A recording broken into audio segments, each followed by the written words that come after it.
Maka saat bangun dari tidur, yang dilakukan oleh Rasulullah SAW pertama duduk terlebih dahulu. Ya, jadi kalau kita praktekkan misalnya teman-teman sekalian, kita misalnya ambil posisi tidurnya seperti ini. Nah ya, nah kemudian setelah itu bangun, nah, tentunya ini boleh jadi ketiduran ya, peci dengan kacamata, tapi di luar yang normal kan peci kacamata itu terlepas ya. Jadi kalau kita bangun, misalnya seperti ini, kemudian bangun dari tidur, maka sunnah nabinya, nah ini duduk terlebih dahulu. Ya, duduk dulu. Nah, menenangkan diri dulu. Ya, jadi duduk ini bisa mengondisikan keadaan kita tenang terlebih dahulu. Aliran darah berlangsung dengan baik. Kemudian juga ya perasaan yang mungkin juga agak sempoyongan, belum stabil, ya kan, kita stabilkan terlebih dahulu. Nah, jadi tidak dianjurkan bangun langsung berdiri atau bahkan ke kamar mandi atau tergesa-gesa, tidak. Kita mengambil keseimbangan diri dulu, biarkan darah mengalir dengan nyaman, nafas teratur, duduk terlebih dahulu.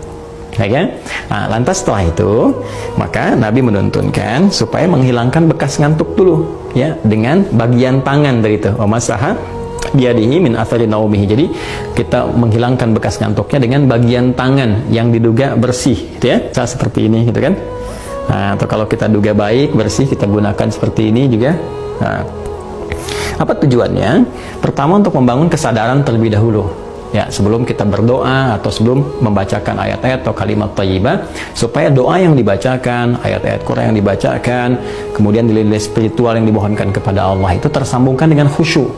Ya, bisa khusyuk, bisa benar terasa dalam jiwa. Karena beda rasanya ketika Anda bangun tidur masih ngantuk berdoa misalnya, doa bangun tidur itu kan, atau baca beberapa ayat dari Al-Qur'an, itu rasa kejiwanya akan berbeda dibandingkan ketika Anda menghilangkan rasa kantuk ya, kemudian sudah mulai agak fokus, sudah lebih baik ya. Kadang-kadang kan ada yang baru begini bangunnya jam 3 kan, tapi yang begini tiba-tiba lihat jam udah jam 4 ternyata 1 jam nggak sadar begini kan. Nah, karena itu tidak dalam jeda yang lama, nggak pakai lama, jadi duduk, kemudian hilangkan bekas ngantuknya seperti ini ya, bisa demikian. Setelah kita duga cukup baik, kita hilangkan bekas ngantuk, maka di Sunan Abu Dawud tadi menunjukkan kepada kita membaca 10 ayat penutup di surah Ali Imran. Ya, kalau asyarat itu bisa berarti 10 pas atau 10 bisa lebih dikit ya, seperti Al-Arba'in An-Nawawiyah itu kan kalau diterjemahkan 40-an bukan 40 pas ya, karena di situ ada 42 hadis walaupun kita sebutnya arba'in.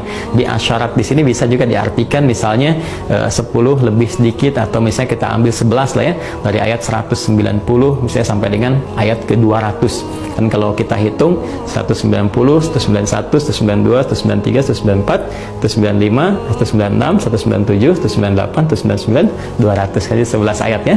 Nah, itu yang dimaksudkan. Jadi tidak harus pas di 191 mulainya, kita bisa mulai di 190. Di inna fi khalqis samawati wal ardi wa ikhtilafil laili wan nahari la ayatin liulil albab sampai dengan ayat ke-200 ya. Ya, kalau kita ingin membiasakan, nah boleh.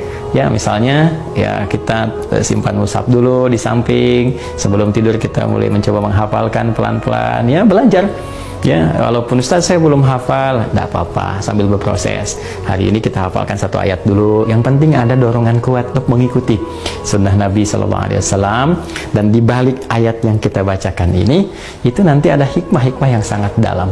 Bagaimana aktivitas kita setelah bangun dibimbing oleh Allah, sehingga semua jadi ibadah, memandang semua apa yang kita kerjakan, baik di langit, di bumi, semua ciptaan Allah itu mendekatkan diri kita kepada Allah, bukan sekedar berputar-putar bekerja. Berangkat gelap, pulang gelap, tapi Allah akan bimbing kita bagaimana menjadi pribadi yang ulul albab yang sesungguhnya, bisa mendapati esensi dalam kehidupan. Nanti ayatnya luas sekali, dalam kajian tafsir kita bisa uraikan. Jadi kita ambil dulu, duduk, hilangkan bekas ngantuk, membaca kurang lebih 11 ayat di penutup surah Ali Imran sambil belajar. Boleh 1 ayatnya. Kalau belum misalnya menghafal ya bertahap kita lakukan. Kemudian seperti kita ketahui ada doa juga kan yang sering kita bacakan ya. Masih ingat kan doanya? Alhamdulillahilladzi ahyana ba'dama amatana wa ilaihin nusyur.